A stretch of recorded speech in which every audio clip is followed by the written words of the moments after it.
Hello my beautiful Hammerhead and welcome back to another video. So it's been a while, I'm sorry. If you want to know what happened, I will tell you at the end. But right now we're gonna talk about Skaventide, the book. So this is the launch book for 4th edition Age of Sigmar, basically like Dominion before, which was also called Dominion, and Soul Wars, which was also called Soul Wars for that edition, and so on. And I must say this one right now is my favorite. There are a lot of reasons for it. First of all, it was written by Gary Kloster. We had one novel, I believe, before that one. I can't really remember. I'm sorry, there are too many books.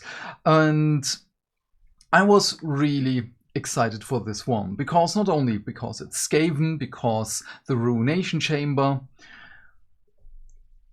Let's just say there's so much in it. There are so many tidbits for everything Ruination Chamber in here. The relationship between Memorians and Reclusians, the Lord Vigilance, the Prosecutors right now, how the souls become so deteriorated that they have to be put into a bleak citadel and so on. So many awesome things. Also for the Skaven side, if these are not hints that we will get a little bit more of war machines and other Skaven units, I'm really disappointed, because I want to see these things come to life in plastic. So, but let's begin at the beginning. I want to show you, because the majority of the story plays around here in Hallowheart, so the Vermindoom already happened, so everything here on the east side is already basically Blight City.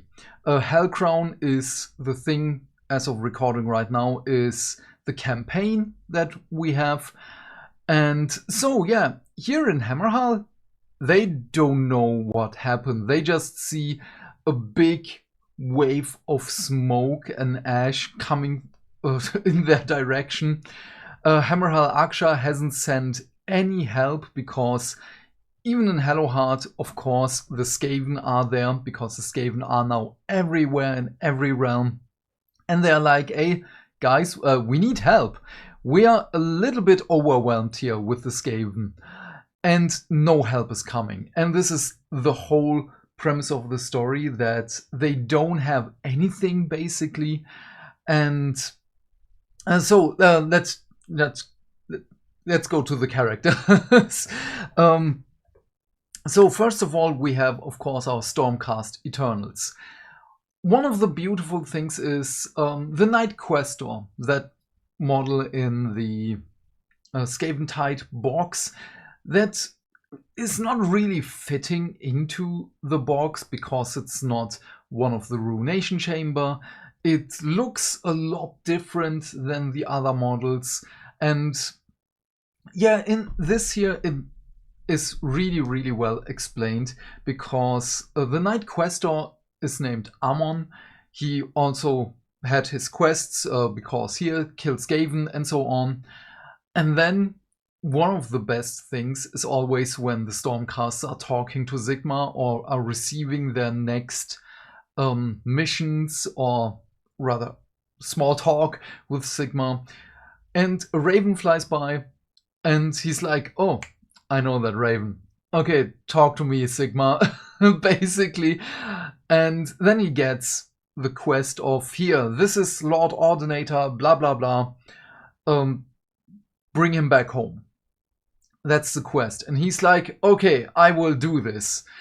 And he's one of the Astral Templars. Something that I also really, really like, because this is more of, yes, it's a Night Questor, doesn't have to belong to the same storm host. It doesn't really matter. Because this is something that I also want to do in my Stormcast Eternals army, that's not every single unit is from the same storm host because they are besieged from all sides. They have to fight together. And this is something that I really, really enjoyed. But yeah, the Lord Ordinator. I forgot his name because I'm not really good at names. He has a very special connection to the heart of a keep that is nearby, Hello Heart. And he is not able to leave it. Let's just say it this way.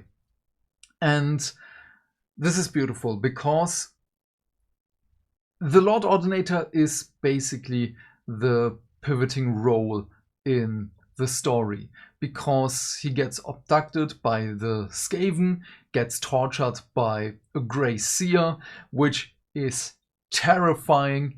Again, like with the novel Gloomspite, we have all these funny armies, because it's funny in a certain kind of way. It's black humor. It's very dark, and put them into a light that makes them, oh yeah, they are terrifying. And this is exactly that. So this is a book. There is not a lot to enjoy here in a humor kind of way. There are humorous spots here and there, but there are not as much. So this book is filled with characters that are depressed. I already made the joke that the Reclusian needs therapy, and they kind of do get therapy, but still, it's a lot that they are. Well, I don't know, I don't have the words for it, but you feel. This is a really, really big thumbs up for Mr. Gary Kloster, that he's able to convey how a Reclusian feels, how the Skaven are really a terrifying, villainous, backstabbing race, and how everything in their society, not really society, but in that piece of army works. I really, really enjoyed this. There are so many beautiful things here. Also, the oh yeah, before I not diverge. I'm sorry. Before I digress, yeah, I'm tired. I'm sorry. The Lord Ordinator gets captured, gets tortured, because the Grey Seer, of course, has a big plan for him, and so on. Knight Questors on the way, and we have then the Knight Questor in the keep, where the heart of the keep is, the connection with the Lord Ordinator. And he's like, okay, I can't do this alone. I rather do this alone, but I can't. We need help. There is a bleak citadel nearby, and he knows that because Hello Heart has one of the storm keeps of the Hallowed Knights in there, and they're like, okay, we will go, we will ask them for help, because we can't do this. The majority of the Stormcasts are gone, the majority of the free guilds are gone, so he really needs help. And there we get to meet our mortal main character, Severa. We get to meet a little bit earlier. She's if you have seen the show Arcane on Netflix, the League of Legends show, she's poor. She has to scavenge for survival and so on. She has a brother, she has a mother. That's there is no way to sugarcoat it. She's addicted to really bad stuff. And she and her brother are Flux Touched. Flux Touched is wild magic. They're strong, but they really, really have to learn how to control their magic and so on. And she can control the wind. He can see a little bit into the future, but without training, he doesn't know what the future says and what he can't interpret it. So stuff happens, of course, and she wants to go into the Collegiate Arcane because, well, she's a sorceress, basically. The brother doesn't want to because he's scared. And yeah, let's just say there is something waiting for her in the Collegiate Arcane, and it is a Lord Veritant. And that Lord Veritant, Morgan Light was her name, I believe. It was Morgan, but I can't remember the last name. Doesn't really matter. And she's like, yeah, you're coming with me. I need you. And she's like, whoa, wait, I wanted to come here to learn magic and so on. I wanted to learn to control my powers. Yeah, you have a higher calling right now. She becomes a Memorian because her great-grandfather, doesn't matter, is a Reclusian. His name is Chorus. And then we get to see how the relationship between Reclusian and Memorian really is necessary for well, the Stormcast Eternals. Not only are other Stormcast Eternals avoiding the Reclusians because this is a future the majority, well, at least the majority of the characters in the story here are dreading because no one wants to become a Reclusian. They say, yes, they are less than before, but at the same time they are more because they are more elite, they're stronger, they can shrug off more punishment and so on. But no one wants to become a, well, Reclusian, or rather a member of the Ruination Chamber. And this is also something that kind of stabs my heart because we get to see that we have stories where Stormcast Eternals are dying by the dozens, and that's fine because they're eternal. But we have characters that died again and again and again and again, and seemingly nothing happened to them. This is also being addressed in this book, because we have got a Steel Soul, we have Neve Blacktalon, characters that are dying again and again and again. But here we have one of the Reclusians died twice after becoming a Stormcast Eternal, and he immediately became a Reclusian. No one knows why. They're just assuming that something went wrong in the reforging process, something is flawed in the soul, that this was so fast. With Chorus, the great-grandfather of our main character, he died 10 times, nothing happened, he was able to remember everything, and after that one, it was like, okay, almost everything is gone now from you, and no one can say why. So this is really interesting to see how fast someone can become a member of the Ruination Chamber.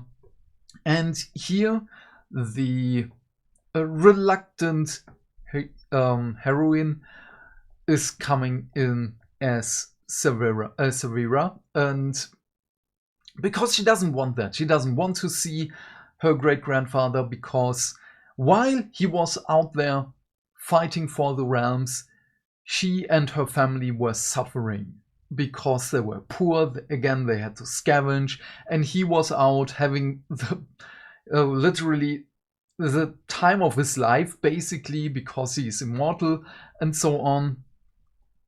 And there she gets to see other Memorians who are doing this willingly. They know how important this is. And every now and then she gets memories of his former life as a mortal. And she sees what happened to him, how he was tortured by a Khorne cult, so warriors, Blades of Khorne attacked and so on. He was a priest of Sigmar who got tricked into settling into a new settlement because the first and the leader of the settlement wanted to become more rich, of course. And yeah, Blades of Khorne happened. And they basically lost all of the members of the village. Yeah. And I don't know, every memory is just so gut-wrenching. Again, I totally understand why he's a Reclusian. This is so depressing, by the way. But it is really important for the Reclusians to have them, because The Memorians are there to shield them from their memories, because they can appear just at any time. And when this happens while they are fighting, stuff is not going to go in their what they want, because they want to win, of course. There were many reclusians that died because a memory came back and the Memorian wasn't near them. So they died again, probably not going to come back anytime soon. We get to see a Lord Terminus on what happens when the Lord Terminus chops off the head of one of the reclusians. Let's just say they dissolve like burning paper, which is also... damn. I have no other words for it. But again, there are so many things. I don't know how I can talk about all of it. It is information on information on information. I can't put this in a 15 to 20 minute video because I don't know how. The only negative thing here is there is a little bit of too much fighting for my sense. Some of the fight scenes I kinda... my mind went, oh, what happened? Oh, I have to go back. Damn it. Okay, read it again. Or listen to it again. Doesn't matter which one I did, because I had to go back and forth, because this is a book I wanted to read and not only listen to the audiobook. But again, my mind just wandered a little bit on those prolonged fight scenes. But this is a me thing. Your mileage might differ or will differ. But the fights on the majority of the fights were still enjoyable. But this, the end here of the book, it leaves it open for a second one. So I'm really, really interested how this will pan out. If this is just a thing for the future with other books, it doesn't have to be Skaventide 2 or Skaventide 2 the Boogaloo, or whatever you want to call it, the Retribution of the Red. Again, this is a great book. I really, really enjoyed it. The red things in here. Let's just say there is a war machine called the Effigy of the Great Horned Rat.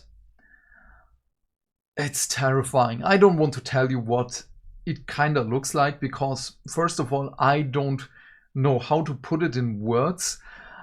And the other thing is, I want you to read it for yourself, because it is a really, really good book. So I don't want to stretch this video out for too long. I give this book a complete 9 out of 10 smashed rats under the heels of the reclusians. It is amazing. I love it. Again, the only negative thing for me is the prolonged fight scenes, but the characters are lovable. They are really, really depressed, and that kind of made me depressed, but they are really likable. Even the Skaven are, again, terrifying, but you know what they want. They have motivation. Nothing in here is a Deus Ex Machina. Sometimes it can feel like it, but everything is built up in a very well-written way upon it. Like I said, they're sending requests to Hammerhal Aksha all the time. So we need help, we need help, we need help. And of course, at some point, help arrives. So kind of feels like Deus Ex Machina, but it isn't, because you have those prerequisites everywhere. There are also like other, again, Deus Ex Machina things that are not Deus Ex Machina things. So I really, really enjoyed how well this is written. Yeah, okay. These are just my thoughts, so thank you for sticking with me. I really, really recommend you this book. If you are interested in the ongoing narrative of Age of Sigmar, and if you're interested in the Ruination Chamber and the Skaven. There is something for everyone here. Also, flying rats. Before I end this, again, why I was so late, because if you're a little bit longer on the channel, you know that I regularly have the book, and in 1 or 2 days I have the review out. But I had job interviews. I was, of course, preparing for those. Sadly, I was declined. So you have me a little bit longer in this setting here, in this setup. But yeah, it's not that urgent for me to change my job. But we can talk about this on the live stream. Thank you so much for watching. Please leave your thoughts and questions in the comments. I'm keen to know what you have to say. And while you're here, please remember to do all the YouTube stuff, because hitting buttons is not only fun. Why? Because that way we can build a bigger community and talk more wargaming and lore almost every day. And by that I of course mean like and subscribe, and if you want you can support me with the links in the description box as well. Otherwise, have a great day, my friend, stay fantastic, stay hydrated, and I will see you in the next video. Bye, bye, bye.